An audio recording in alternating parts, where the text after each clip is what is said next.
Thank you so much, Michael, for being with us. And this is it. This is the culmination of 99 days of unity that then led into the 11 days of global unity and Peace Week. And this is kind of our final culmination. And would love to hear your thoughts on how do we move forward? How can we truly create peace through unity? Well, first of all, we have to have an understanding, what those words even mean. When we come to an understanding what unity means is that we are inextricably bound to the universal presence. We're one with the presence in a very way that a wave is at one with the ocean's waves, sun beams. And this universal presence emanates as each and every one of us as distinct units of infinite potential. The issue is that people are sleepwalking in a sense of separation from the isness and the nowness and the foreverness of life itself. And in that sleepwalking state, there is a sense of scarcity, a sense of lack, which produces immature competition. It produces jealousy, envy, malice, greed. These tendencies emanate from a very limited perception that limits the dynamic of peace. Now, peace, as I describe it, is the dynamic of harmonizing good. Peace is not merely the absence of conflict or intensity or negativity. Peace is a quality all of its own. It's a quality just like love. It's a quality like beauty and joy and harmony. It's a very real quality that's intrinsic to us. But when our perception is limited, we block our own peace. And so what happens is when individuals don't understand their unity, when they fall asleep to it, they move into the world with a limited perception. And from that limited perception, they produce very limiting experiences. And so we look at the world, and the world is the condensation of previously held beliefs, points of views, opinions. So when we look at the world of discord and tumult and worry and doubt and hate and wars and rumors of wars, that's the condensation of a perception of separation. So in order to have peace, we have to come back to a sense of unity, which we get either through pain or through insight. If an individual or humanity has enough pain, then they become available to more insight, more compassion, more love, but we don't have to grow that way anymore. Now the universal teachings have been centralized all around the globe. They used to be, hundreds of years ago, it used to be centralized around in singular figures, Kuan Yin, Jesus, Buddha, Zoroaster, individuals around the world, and they had cultural implications to it. Well, today, these teachings are everywhere. And they're not centralized around an individual. They are everywhere in our society.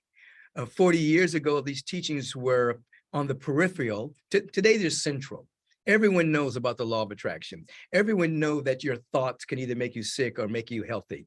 Everyone knows that your perception produces experience. We all know this.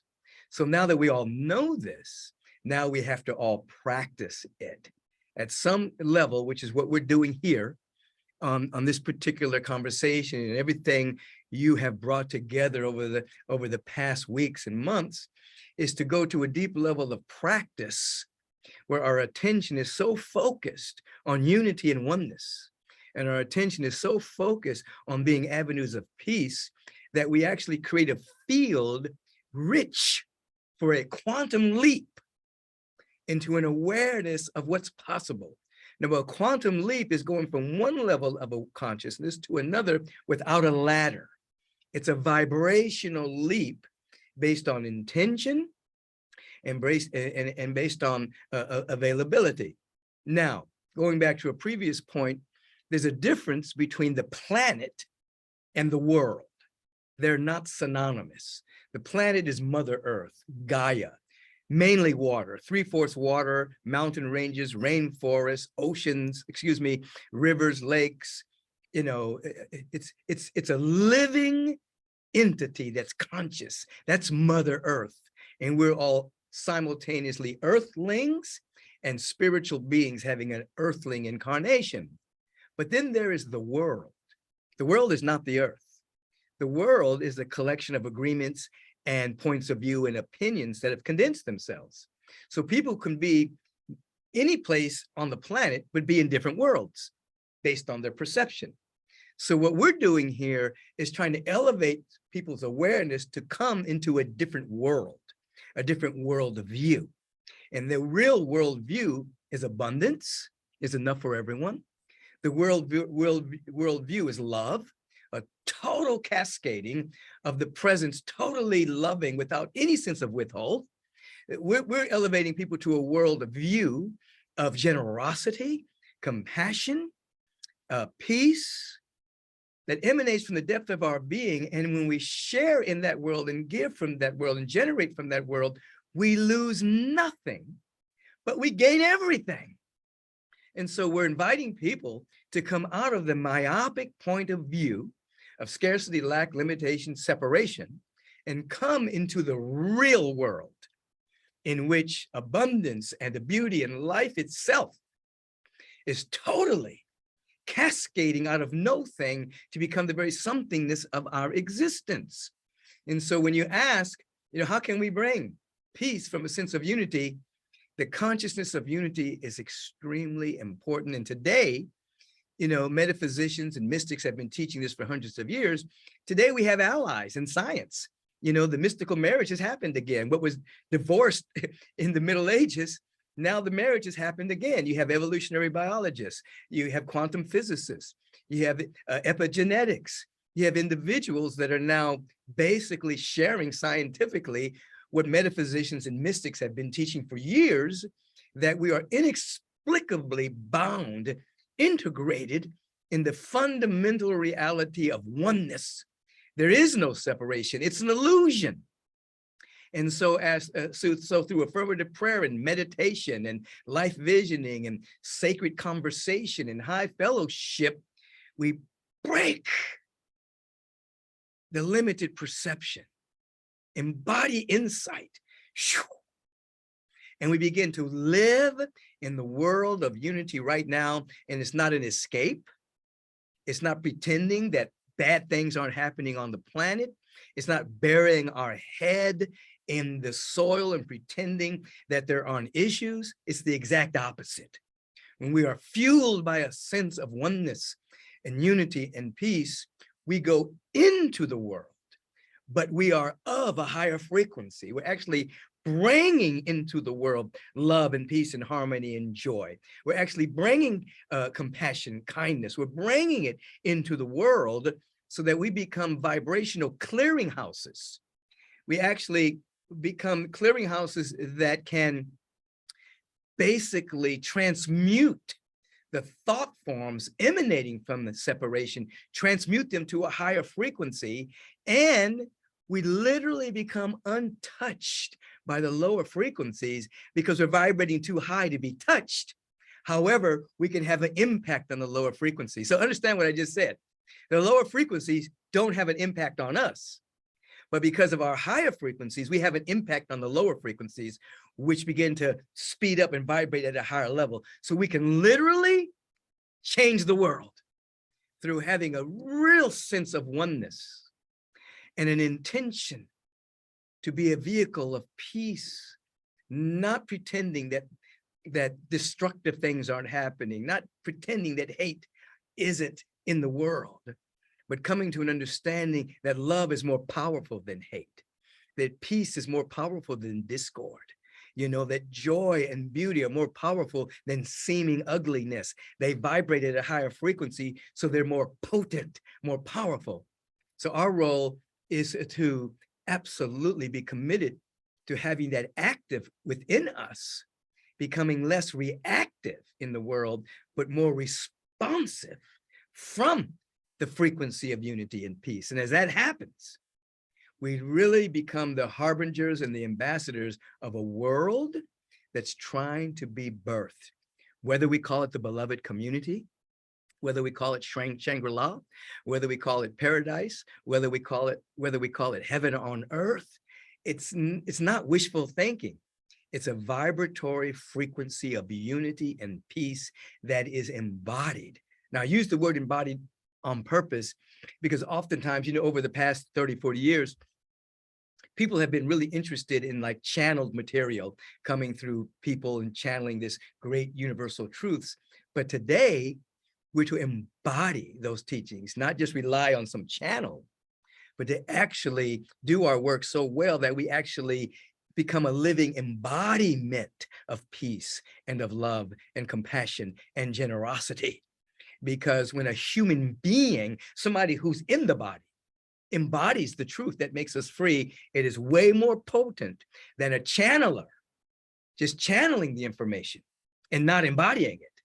But as we as human beings become dedicated to embodying it, there's a quickening of that quantum state that brings heaven to earth, not in some by and by, but through us as a living being, you see. And that's what we're called to do. That's our challenge today. That's basically what we are about, to take this incarnation and infuse it with such light and luminosity that the world changes from a glory to a greater glory, to better and better and better expressions of the love and the peace and the harmony that's intrinsic to us all. Yeah. So when we're listening to you speak, and we've had other amazing people like Jude Curvin, who just announced her unitive narrative, when we're in meditation, when we're in prayer, we're in that state, we remember it. But when we're out in the world, when we're working, when we're at the market, when we are seeing horrible things coming through the news, what's a practice, a tool for us to embody the oneness, to embody the higher vibration? I call some of the practices, one of the practices I've taught recently is called a transformational rant. What I mean is, recently I was traveling and I was at the airport, and the gentleman who was checking to see if you had a pre-checked ticket or not, you know, as people were passing by, he was looking at the ticket and he was saying, hey boss, you're wonderful. Hey boss, you're great. You're sweet. He did this to every single person traveling all day long, and he was full of energy. So I thought to myself that we need to develop a transformational rant in our awareness. So as we're going through our day, either out loud when it's appropriate, or inside of our own consciousness, we say, "You're great. You're wonderful. You're beautiful." That we so fill our mind with saying and having this inner conversation of "You're beautiful, you're wonderful, you're magnificent, hey boss, you're great," so that begins to fill our mind. And we add that to this. If we are really about our own unfoldment, we don't have a lot of time to criticize others. If we are criticizing others, which means we're not using the time to improve ourselves. So if we're using the time to really up-level our own consciousness, we don't have time to criticize or gossip about anybody else. There's no time for it. And if you can go through a transformational rant and spend your time actually doing an inquiry of your own soul as to how you can be a better version of yourself, you don't have time for anything else. You're not looking for negativity. You're not projecting negativity. You're holding a higher frequency on the planet. So those are two things that I would offer. Create some kind of transformational rant in your awareness that's constantly repetitive until it's just automatic. You see somebody, you're beautiful. You don't have to say it out loud. It may not be appropriate to say it out loud. You're beautiful. You're wonderful. All of your needs are met. You're magnificent. You see, and then the other time is used. What is it within me that's trying to emerge now? What gift am I to give today? How can I serve today? If we do that, then the mind becomes more available to the truth and less available to being hijacked by the world. My mentor, Marshall Rosenberg, my favorite quote was, "The greatest joy in life is to contribute to the well-being of another.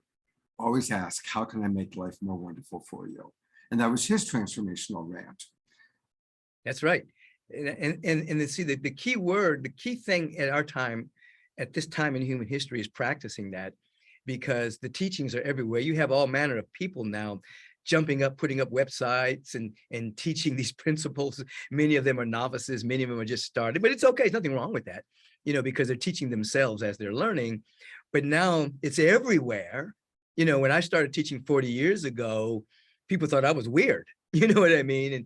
And exotic, and then that which was peripheral has now become central. So now it's all, people have caught up to the teachings. But now that we know this stuff, and it's again been proven by the allies of science and evolutionary biologists and quantum physicists, now it's time to practice, and to have a practice every single day, so that the embodiment takes place, so that we can actually be in the world fully, but be of the emerging paradigm that needs us to express itself on earth. It's not just going to come out of the sky and happen. It's going to happen through us, but there must be a vibrational match, which is why we meditate, which is why we affirmatively pray, which is why we vision, so that there's a match vibrationally within us, so that heaven comes to earth through us, not to us, but through us, and then ultimately as us. Yeah. Are you optimistic that? Yes. Yeah. I'm optimistic because an optimist is not someone who believes that there are no issues. An optimist is just someone who knows that there's a solution to every issue. So every issue that we're facing, there's already a solution to it. There's no water shortage. We're 3/4 water. So the technology already exists to convert water into drinkable water. It already exists.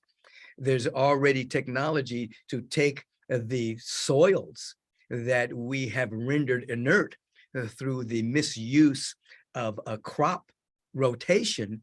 There's already technology to transform the earth.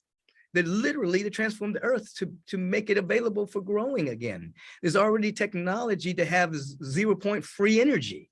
There's already technology on the planet right now for healings and modalities of health that aren't yet available to the public. So there's already solutions to the issues that we're facing. So now that we're becoming incarnate beings, we're the ones who are breaking the old paradigm to setting these solutions free that heretofore have been held hostage for profit. You see, the old paradigm is holding many solutions at bay so it can continue to control and garner profit from the belief of scarcity or lack, which doesn't exist in a multidimensional universe.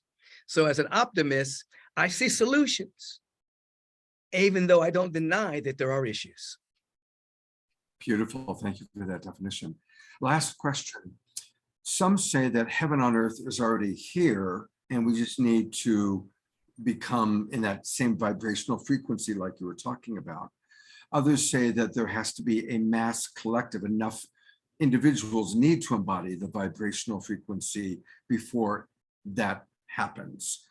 Is it which of those, or is it both? How do you? It's both. It's not an either or. Right now, heaven is here. Right now, infinite potential, infinite possibilities surrounds us right now.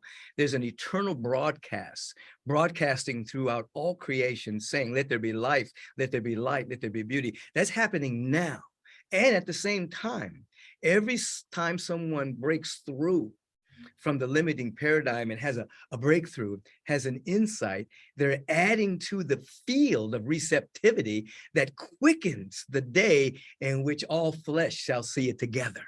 So it's both and. It's here and now, and many people are already living in it, and the people that are already living in it are adding a kind of a momentum so that other people can see it more quickly. In other words, the veil is thin, you see. And as anyone rises up, there's a quantum statement that's attributed to Jesus the Christ, Yeshua ben Joseph, when he said supposedly, as I am lifted up, I draw all unto me. That's a quantum statement. As I go into a higher frequency, I bring everyone up. So as each and every one of us move up, and we don't, it's really no up or down in an infinite. It's really as we expand our awareness. We can use the word up and down as a linguistic convenience. We draw others into that frequency. So it's both. It's here now, and more people will see it as more people are being it. I've got to ask this last one. So as the people watching this program are lifting up, do you believe that there are dark forces trying to bring us back down? Some people believe that, some people don't. What is your thought about that? There is what you call ignorance that has hijacked individuals' minds, individuals with bodies, individuals without bodies. And in that ignorance, and operating from a sense of separation, they have a tendency to try to block the light, you see. But they are less powerful than the light itself. So it's egoic. And whenever you rise, then the egoic dimension individually and collectively tries to suppress. The ego in us does not know the difference between enlightenment and annihilation. And so it's afraid of enlightenment because it thinks it's going to be annihilated. And it is in that dynamic, you see. And so we don't spend a lot of time worrying about the seeming dark forces or the Luciferian energies. Those are just downward spiraling energy, which simply means that the light is coming into density. We don't spend a lot of time worrying about that. We spend most of our time raising our frequency because it's way more powerful than the energy that's seeking to delay that. Beautiful. Thank you for that. Reverend Michael, I so appreciate your time, and thank you on behalf of all of our viewers, and thank you for the beautiful gifts you give to our world and for being an embodiment of peace yourself. Thank you, Michael. Hey, it is absolutely my joy to be with you. We here at the Agape International Spiritual Center are absolutely in alignment, in sponsorship, in vibration, and in frequency of all that's happening in this dynamic program. Thank you for the invitation. Viva la raising the vibrancy. Thank you. Yeah.